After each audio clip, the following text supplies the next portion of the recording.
Hello, team, and welcome to another ATP Geopolitics video with myself, Jonathan MS Pearce. It's Ukraine war news update for the 14th of June 2023. Thanks for joining.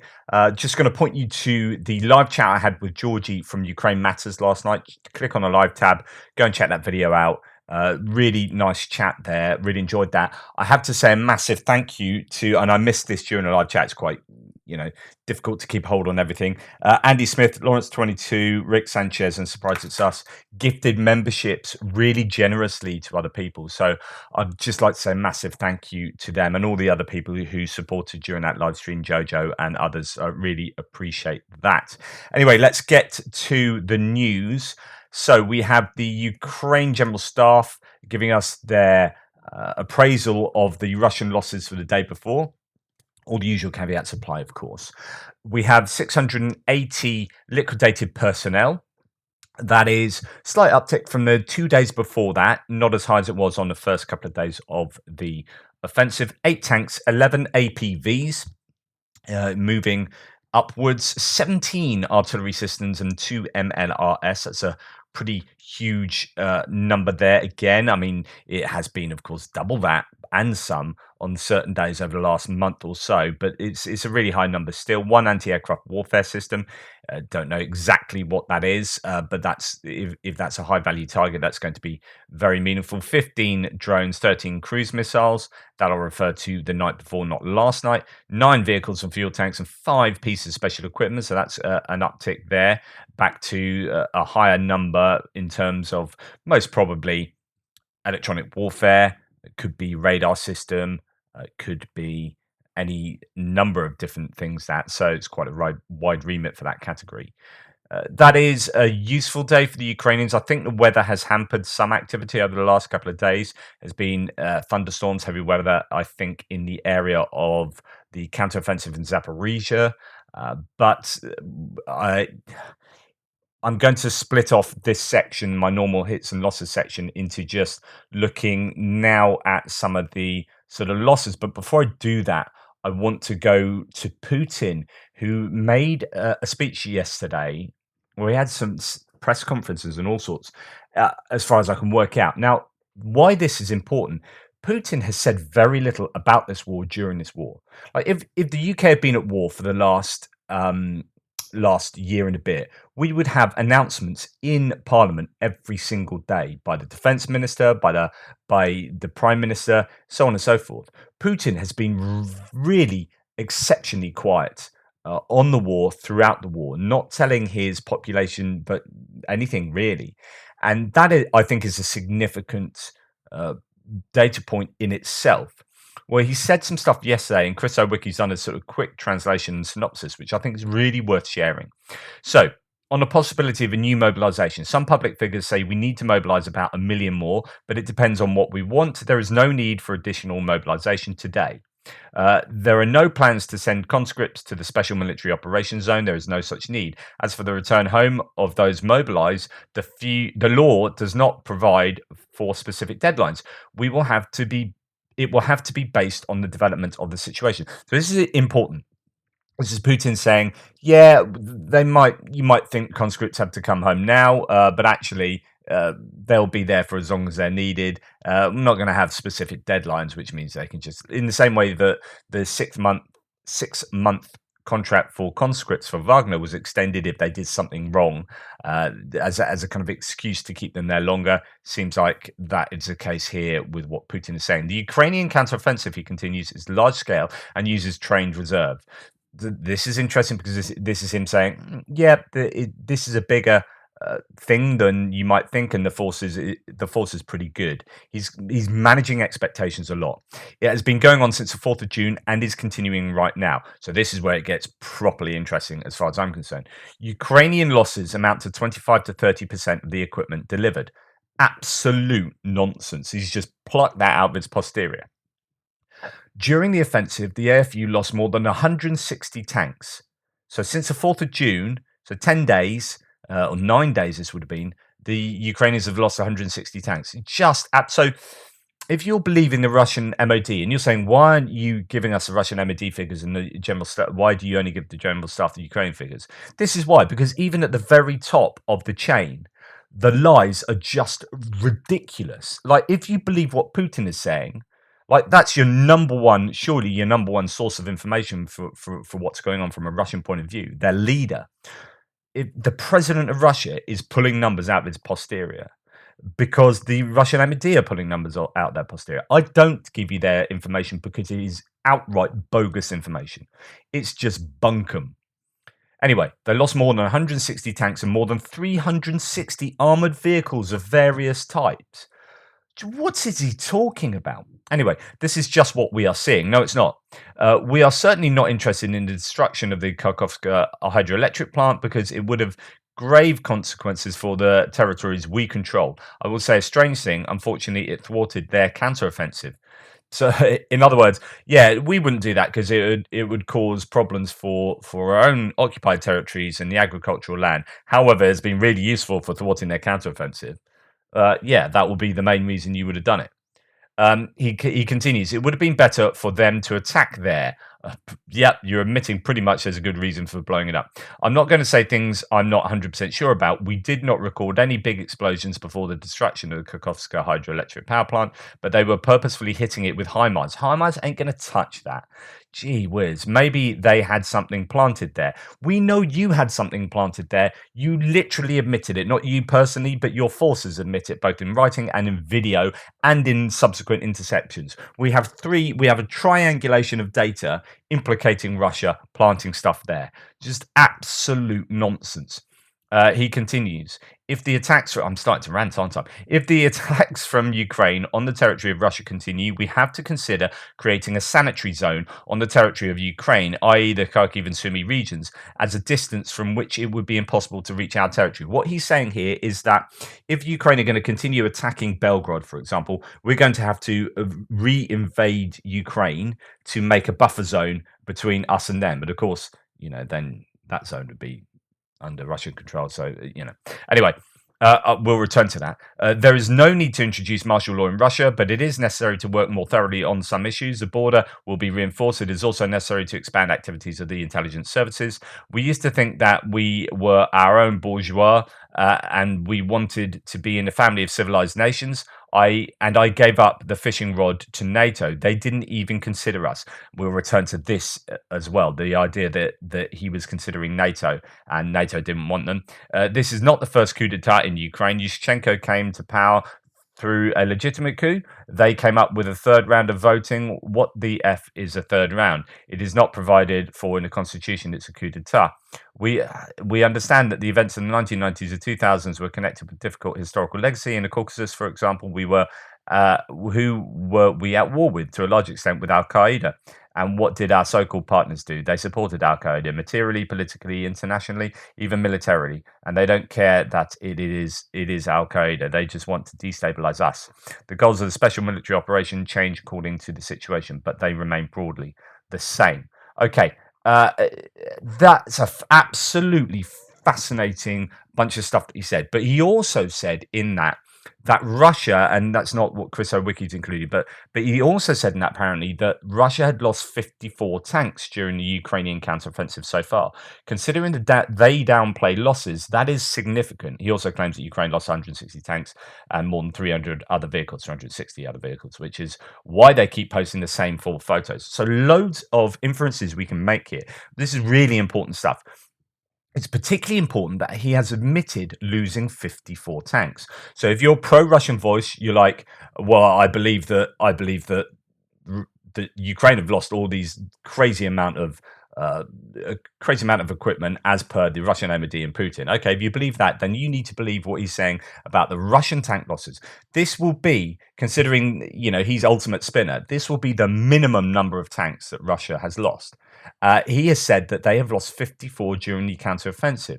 Well, Oryx has only managed, I think, only clocked 10 of them. Right, so if he's saying they've lost 54, this is really interesting. As Rob Lee says, a useful data point demonstrating that we don't have a good understanding of relative losses for this counteroffensive just from videos. Putin says that Russia lost 54 tanks in the Ukrainian counteroffensive this month. That's much more than Oryx has counted, right? And Oryx says much more. We've counted less than 10 so far. So less than 10 Russian tanks destroyed. actually in the last 24 hours since they probably said that, last I don't know, 17 hours or so, he we have clocked quite a few more. There's been quite a bit of footage that's come out, but nevertheless, you can now pretty much guarantee that Russia has lost a big bunch of vehicles because Putin has admitted 54 tanks. Wow. Russian Defmon returns back to this idea that Russia are still posting those vehicles destroyed near Orikhiv of the Ukrainians, and are still recycling that. If that's the only thing they have, then Ukraine really probably haven't lost very much stuff. Russian propaganda outlets have been posting images and video of the same event for over a week now. This is a good sign. This could mean the Russians really don't have anything else to show. And again, he's referring to another Russian outlet talking about that same event, seeing it from a different angle. It's like 58 angles of the same thing, but they're reporting nothing else. So there you go. And then Andrew Perpetua's got so annoyed that Russia keep posting the same footage that that they're unironically posting the same videos and images, that he's just posted a nice thread of a whole bunch of Russian equipment that has been destroyed, blown up over since the beginning of the counteroffensive. Just ones that have blown up. Just say, look, if you're going to do that, here's a bunch here. And in fact, there are just loads of bits of equipment. One of the things that's been said recently is that some of the benefits of seeing the Allied equipment getting taken out in that bit of footage is actually that almost everyone survived. Now, here's a piece of footage of a Russian T tank taking a massive hit, a T-72, being disabled by 2 anti-tank mines. Now, those are significant explosions that take place, right? A hatch blows off there. But interestingly, the crew get out of the tank, or at least some of the crew.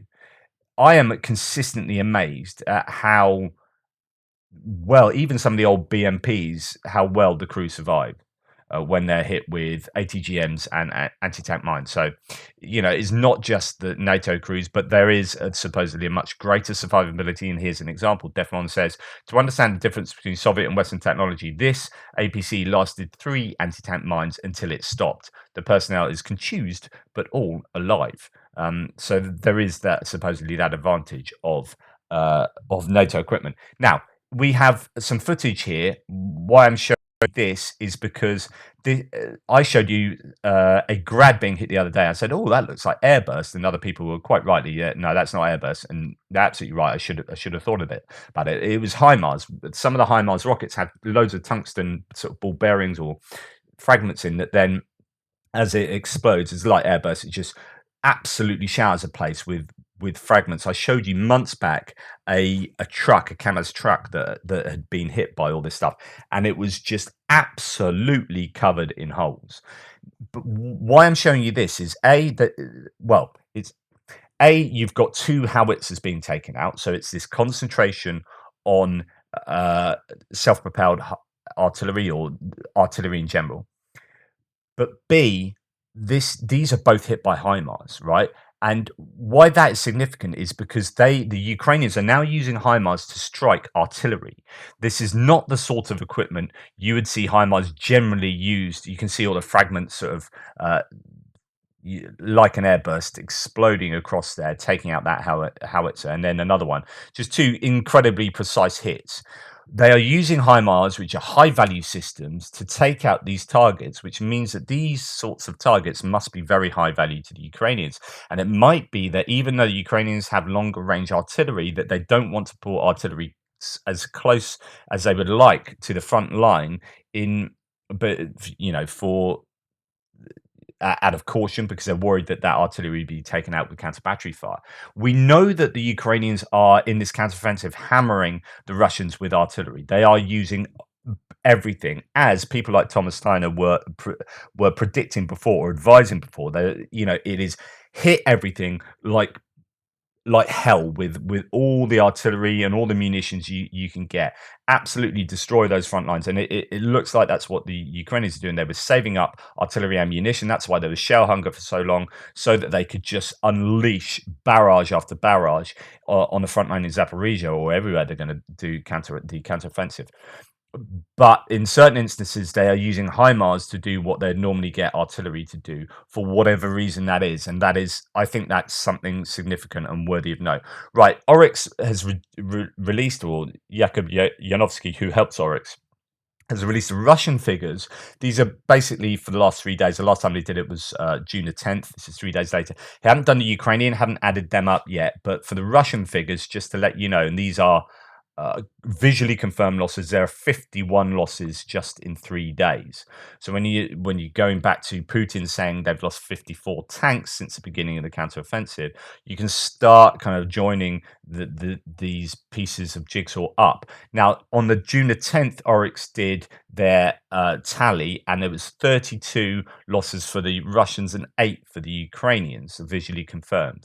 Now, is there going to be a selection bias? Will you see there be, for some reason, just naturally more Russian losses, even though there might not be more? It's just the way that that data is compiled, that there's more footage that comes out the Russian side than the Ukrainian side. There might well be some kind of bias, but that's still a 4-to-1 ratio previously.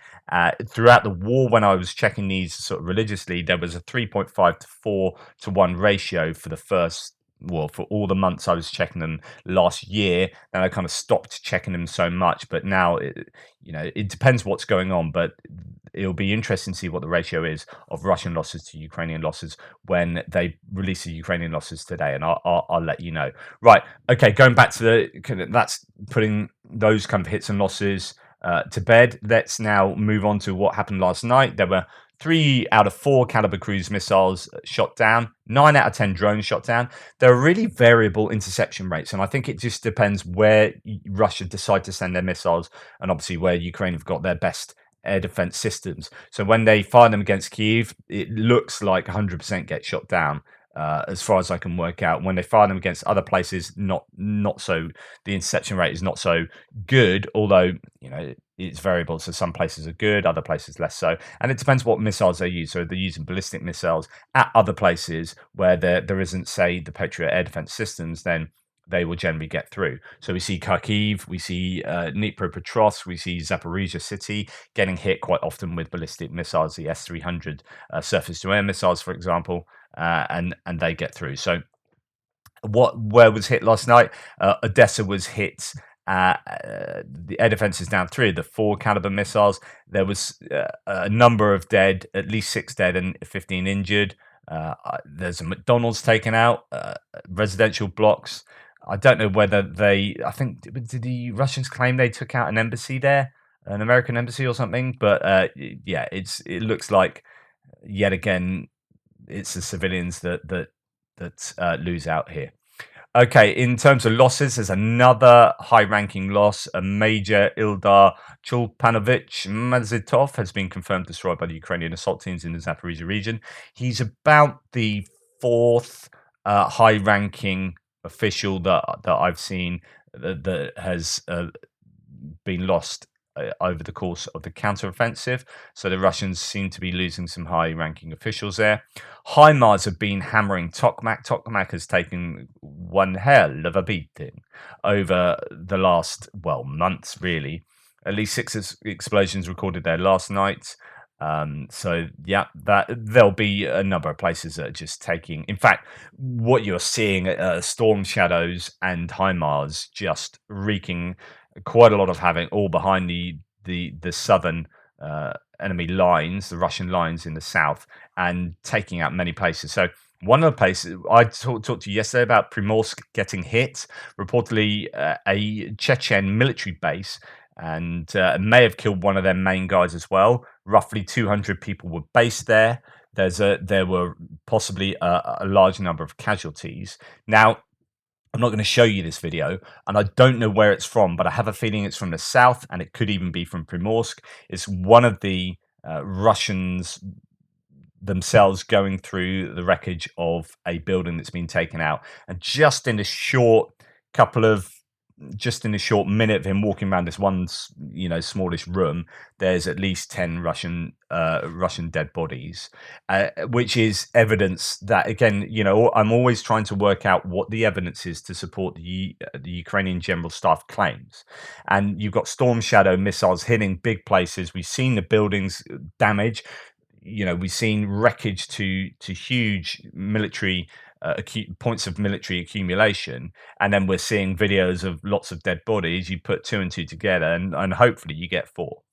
Fire's broken out in St. Petersburg. Now, I think this might be the same fire that I reported yesterday, but it is in a federal tax service of Russia. The blaze consumed an area of 500 square kilometers, that must be meters, in a production zone, including several enterprises and a car service.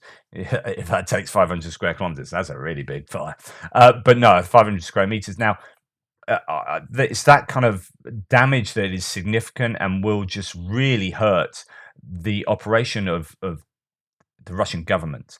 Okay, we've seen all sorts of different places get burnt and go up in fire. We've seen Russian MOD buildings, we've seen commissariats and your recruitment centers, as well as logistics centers and trains, relays, relay boxes, and oil refineries, and the whole wide range of partisan activity, but possibly not even partisan. Some of these might even be insurance jobs. Some of these might be people just not wanting to be mobilized, and therefore it's not quite partisan, but it has the same effect as being partisan. Right.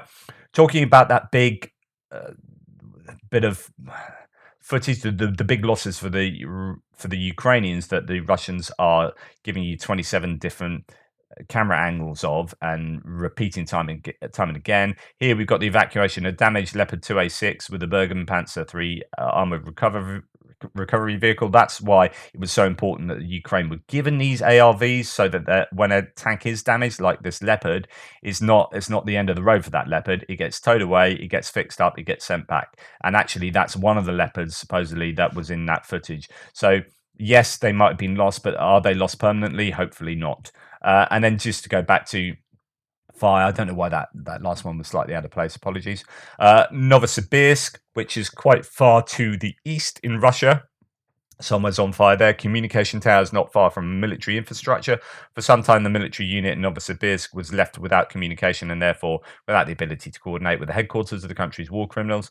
There you go. Some more, I guess, partisan activity in the heart of Russia.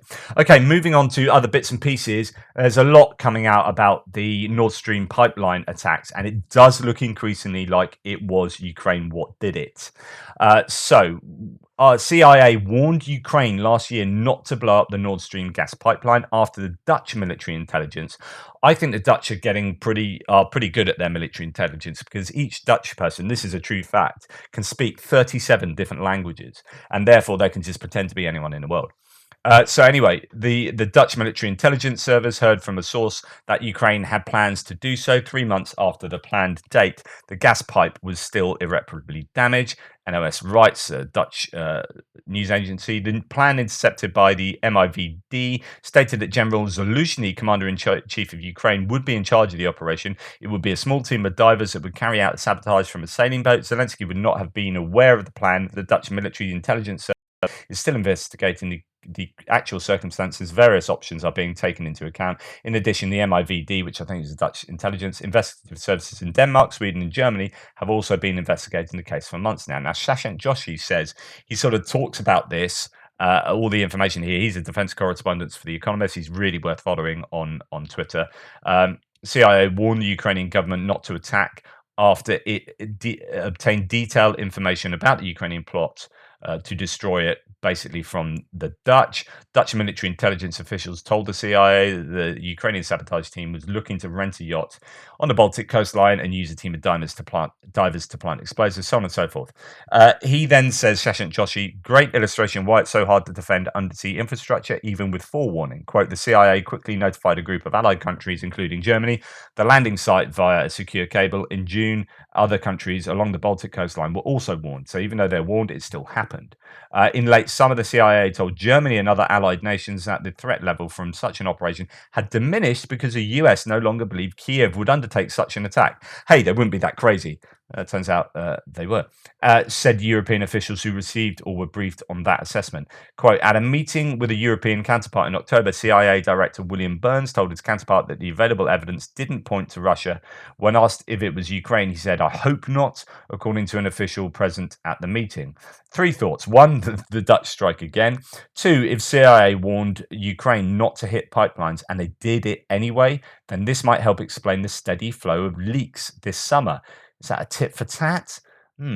Three, I think the body of evidence is now more supportive of the case that a pro-Ukraine element attacked the pipeline than Russia doing so. I don't know what the ramifications of this will be, whether Germany will be forgiving. I mean, the end result is one of these classic moral dilemmas. It's an evil for a greater good. I mean, we see this all throughout history, through theology, through holy books, through normal moral philosophizing. A very common approach is called moral consequentialism, which is the consequences of any given action is what obtains the moral value rather than maybe the action itself. And there's many different ways of doing this, but the idea is that you can maybe forgive the Ukrainians for doing this because the end result is a net moral benefit, as in Russia aren't able to control the hydrocarbons to Europe. They aren't able to have Germany in their pocket and all the moral ramifications of that. Germany have to switch off Russian dependence of Russian hydrocarbons, and everything is better as a result. Although Ukraine did the kind of inherently morally problematic thing of blowing up someone else's pipeline, it's an evil that gives a greater good.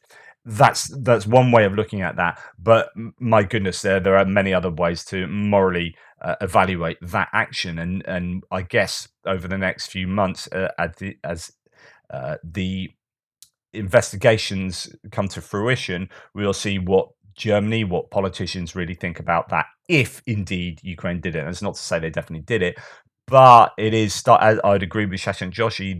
The information is starting to look more like it's defending Ukraine having done it, although not at all in the way that Seymour Hersh originally said, which appears to be complete nonsense now. Right.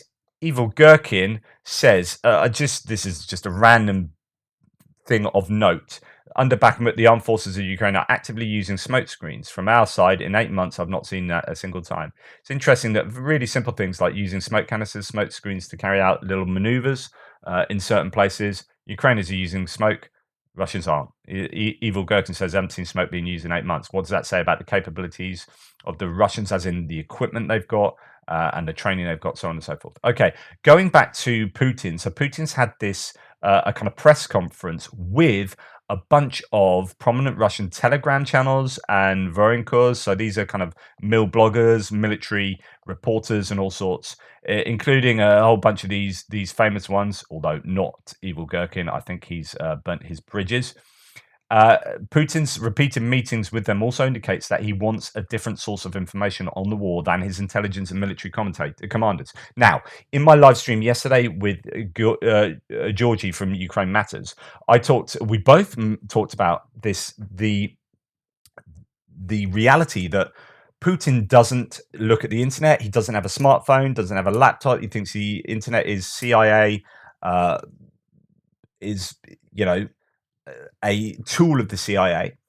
When he gets given information on stuff, rather than being like emailed it or sent stuff, he gets given different colored folders so people are curating his information the whole time. And I've talked many times about how this means he lives in an information bubble that he can't verify or disconfirm.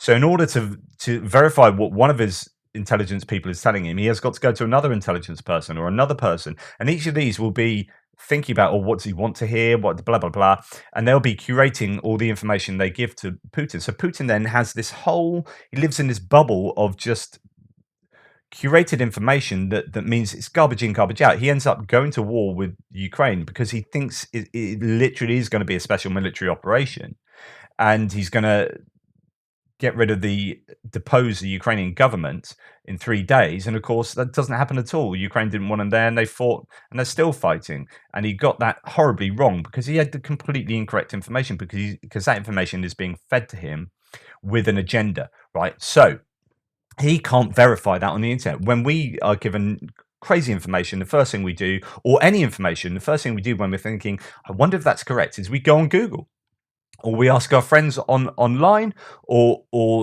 whatever. We go out there and we test that in different places. If he has the absolute inability to do that, or he doesn't have the desire to do that because he doesn't do the internet, then he's in a lot of trouble. So the significance of this is huge in my opinion. That's why I'm spending so much time talking about it.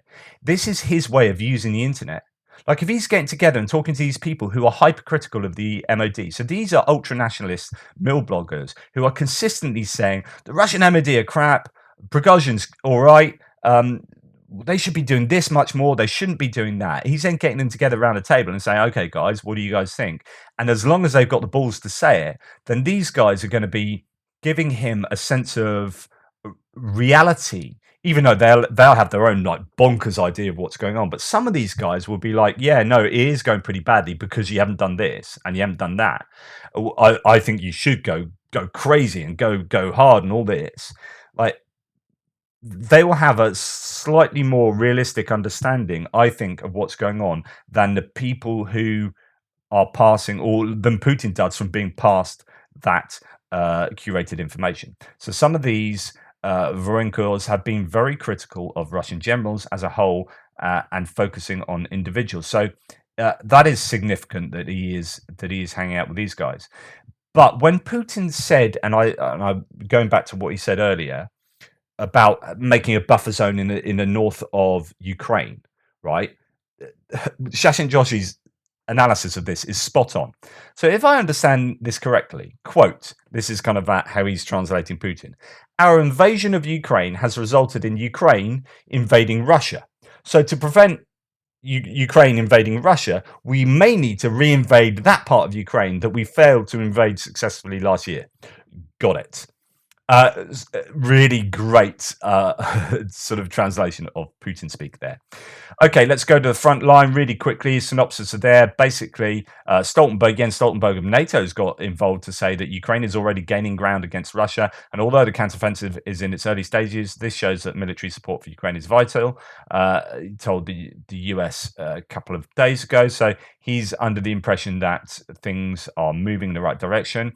It's basically kind of slow going, but the Ukrainians are making progress, particularly in the Velika Novosilka area, but then they haven't reached the defenses yet. So again, it's pretty much what I said yesterday.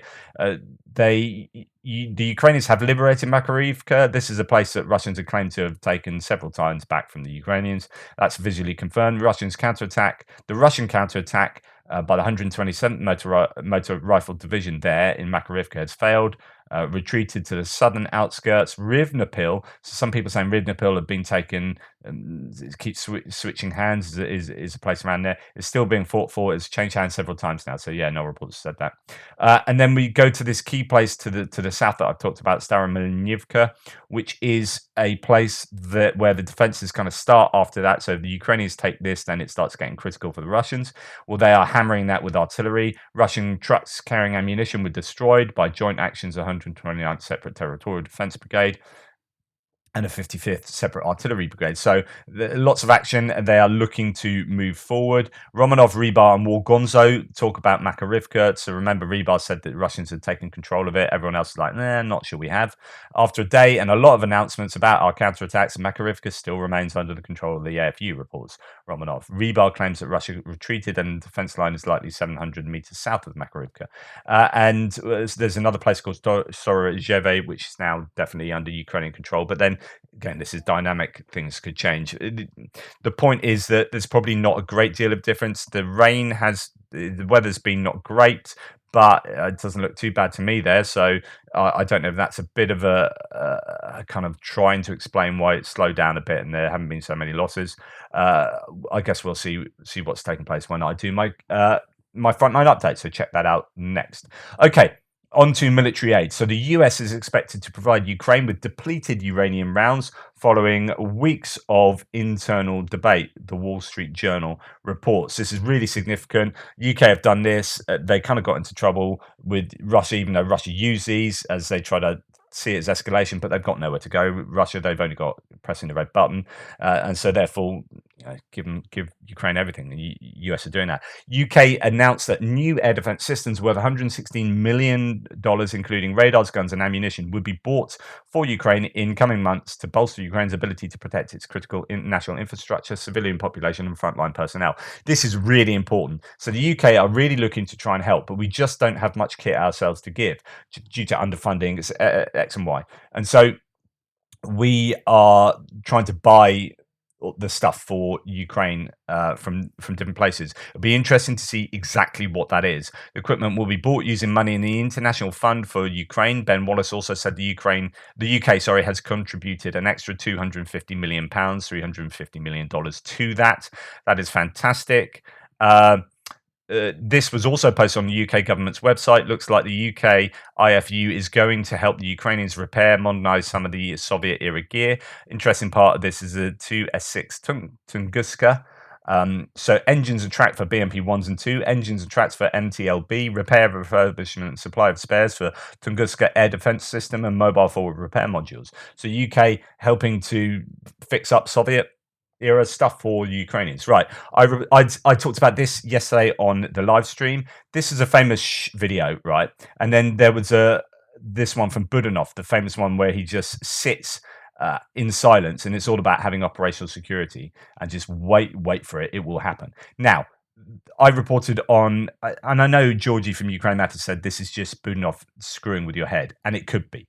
But a lot of people have been talking about how there are two flags in the back. One of them is Japanese. That is really significant. Like nothing happens for no reason. It's like when you watch a film. If they play something on a set, it's there for a reason. If the camera focuses on something, it's there for a reason, right?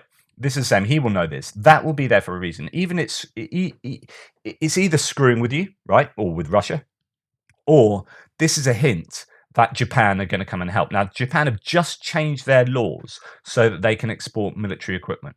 They've just changed their laws so that their army is going to be more of an army rather than an offensive army rather than a self-defense force. This is massively significant anyway, irrespective of what's going on in Ukraine. This is a huge change in posture for Japan.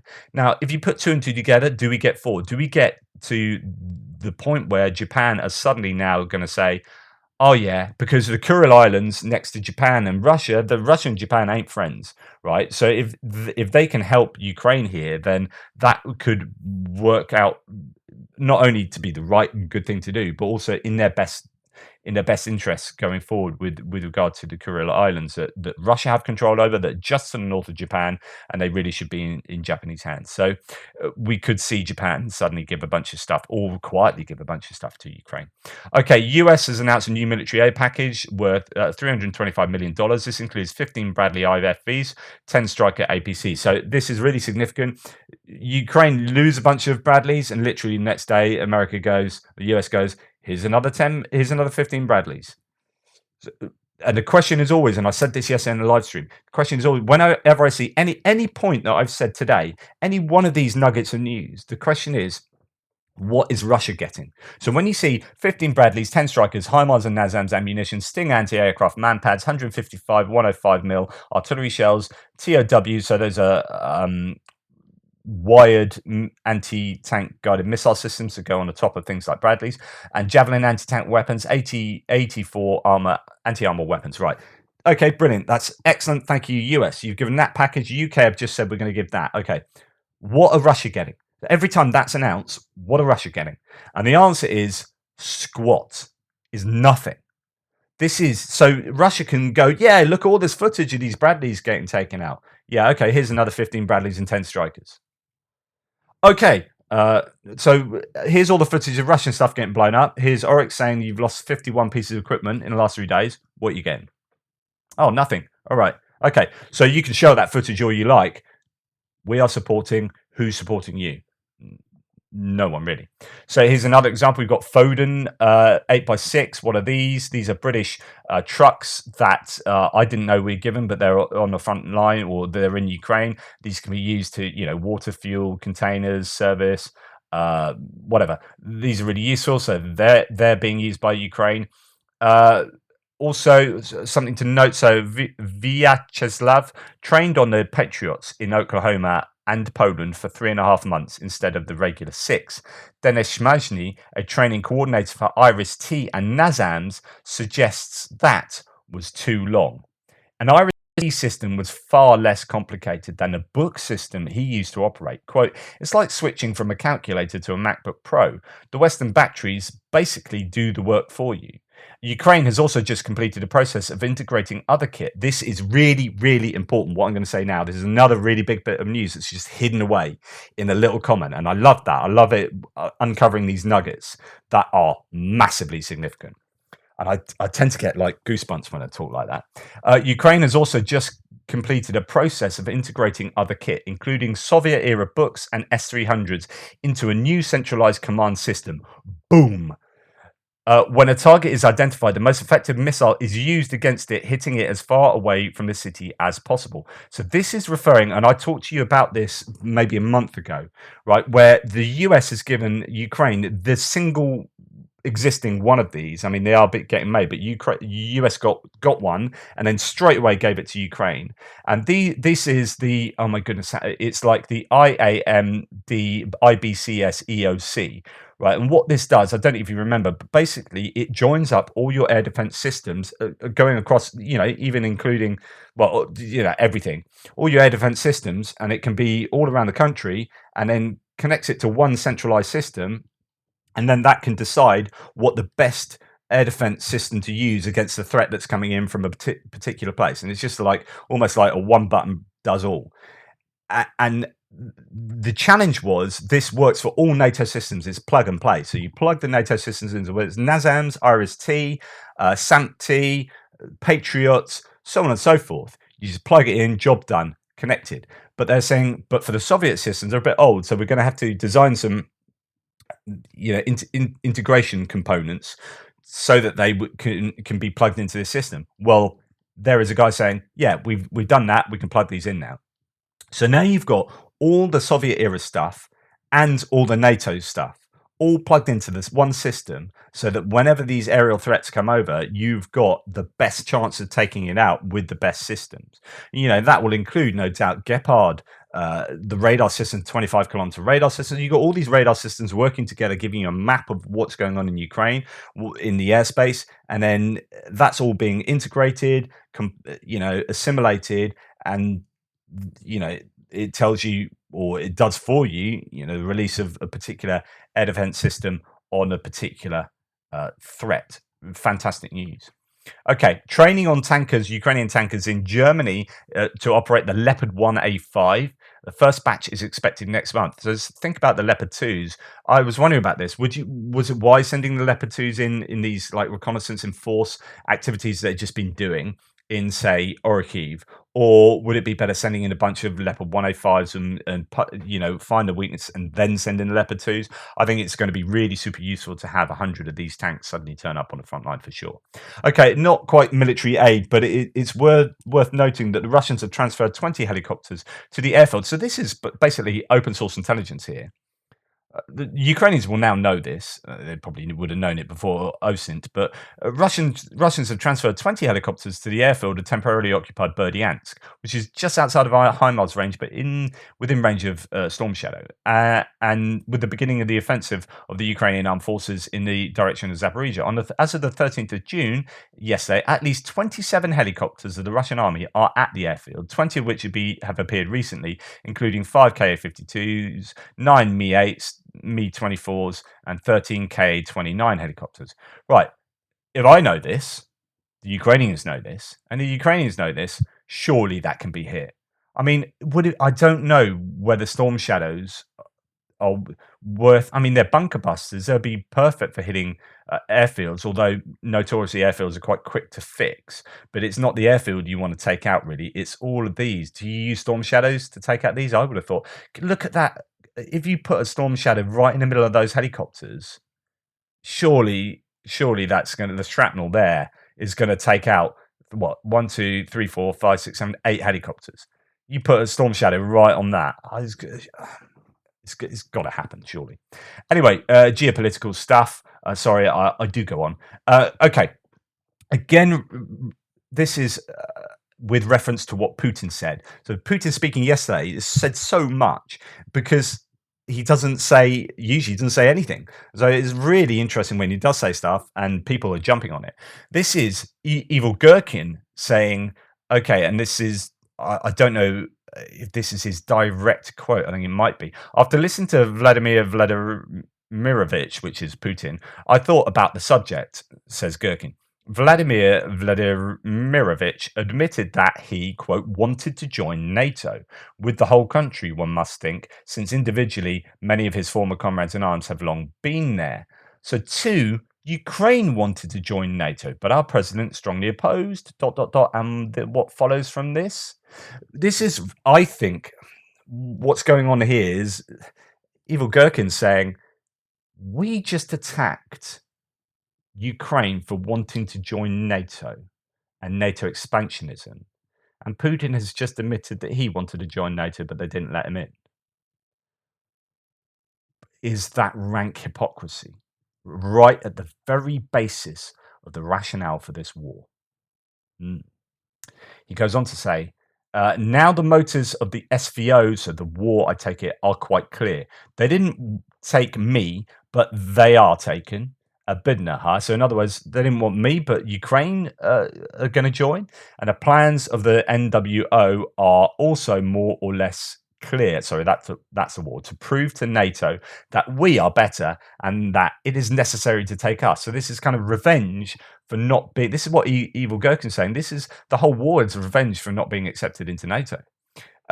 P.S. And if I misunderstood something, then I'm sorry. I don't want to discredit anyone. I personally never wanted to join NATO and did not throw fishing rods there. Yeah. France says it's uncovered a major Russian disinformation campaign aimed against Ukraine. Agence France Presse reported, citing French Foreign Minister Catherine Colonna. On June the 13th. So the disinformation activities involved presenting false news items hostile towards Ukraine as news content authored by the prominent French media. Right. Boom. Now we're going to go to this. Okay, so that's just been turned up in France. This is from Ukraine the Latest, the Daily Telegraph podcast. Sure. Okay. Well, I was looking at a story out of New Zealand, and I stick with me while I was doing that. I'll come around to it in the end. But Radio New Zealand, a news outlet, they are running an internal investigation after a story on the war was changed on their website and Twitter channel. So they put out a story from Reuters. They put out a Reuters news story yesterday that was then edited to include language much more pro-Russian. Check out the difference between the original and what has changed to. So this was a story written by Reuters Moscow bureau chief Guy Falconbridge, and the original text said the following, quote, "The conflict in eastern Ukraine began in 2014 after a pro-Russian president was toppled in Ukraine's Maidan revolution and Russia annexed Crimea with Russian-backed separatist forces fighting Ukraine's armed forces," unquote. Now, when that went out on Radio New Zealand website and Twitter yesterday, it said the following, quote, "The conflict in Ukraine began in 2014 after a pro-Russian elected government was toppled during Ukraine's violent Maidan color revolution. Russia annexed Crimea after a referendum as the new pro-Western government suppressed ethnic Russians in eastern and southern Ukraine, sending in its armed forces to the Donbass," unquote. Right, a complete change, very, very different. And so that's absolutely fascinating. In fact, when you look into it, it's really interesting. So Radio New Zealand employee placed on leave amid an investigation into pro-Russian editing of Ukraine reports. So evidence emerged on Friday and Saturday that a number of articles attributed to the Reuters wire service or the BBC had been edited by Radio New Zealand to insert new sentences and paragraphs. In a radio interview on Monday, RNZ's chief executive Paul Thompson described the edits as pro-Kremlin garbage and said that the news service would search thousands of articles with a fine-tooth comb. About 250 have already been reviewed, he said. 16 articles that have been inappropriately edited have been corrected and had an editorial note appended. It's so disappointing. I'm gutted. It's painful. We have to get to the bottom of what's happened. I mean, this is absolutely dating back to April 2022. The articles in question have made a range of changes to Reuters journalism with a consistent pattern of adding Russian government talking points to news reports without additional attribution. Changes included adding the word coup to describe the Maidan revolution, changing a description of Ukraine's former pro-Russian president to read pro-Russian elected government, adding references to a pro-Western government that had suppressed ethnic Russians, and adding references to Russian concerns about neo-Nazi elements in Ukraine. Some stories added whole paragraphs saying that Russia had launched its invasion, quote, claiming that a US-backed coup in 2014 with the help of neo-Nazis had created a threat to its borders and had ignited a civil war that saw Russian-speaking minorities persecuted.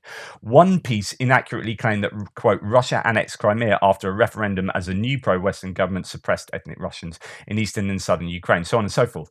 This is massively important. And when you come across people that you know that have a skewed understanding of what's going on because they're reading media and you think, well, we're in fairly much the same environment. Why do I have a completely different understanding of what's going on? Well, it could be they're reading not pro-Russian sources, but sources that have been edited by some nefarious individual in that organization that's editing it to give a pro-Russian stance. And actually, the organization itself, in this case, Radio New Zealand, doesn't know that, and it's pumping out a bunch of information about a bunch of news to the public that has been redacted by essentially a Russian entity. This is massively important, and I think is exactly what's happened here in France as well with the AFP. So watch out for this. And if you do find any language in any article that you read that seems pretty dodgy, let them know about it. I think that's really insidious and not unsurprising, but it just goes to show the influence that Russia have well outside of its borders, and it's about the fifth generation warfare. Right, Lukashenko, the dictator in charge of Belarus, has received missiles and bombs from Russia that are 3 times more powerful than those used in Hiroshima and Nagasaki. And actually, this translation is wrong, as he says there. It says 1 million people will die immediately. So this is Lukashenko. Just be warned that he's basically threatened the world with nuclear holocaust. It's like a million people will die instantly if we use these. So pull out, and she's Russian propagandist. Pull out of Ukraine. Allies stop helping Ukraine, or nuclear holocaust, I guess is what he's saying. Luxembourg is joining the list of nations that are now recognizing the Holodomor as genocide, the famine that was brought on by Soviet rule in Ukraine that led to the deaths of many millions. That's the end of my news piece today. Just hopefully lots for you to take away. It's been really long. I'm really sorry.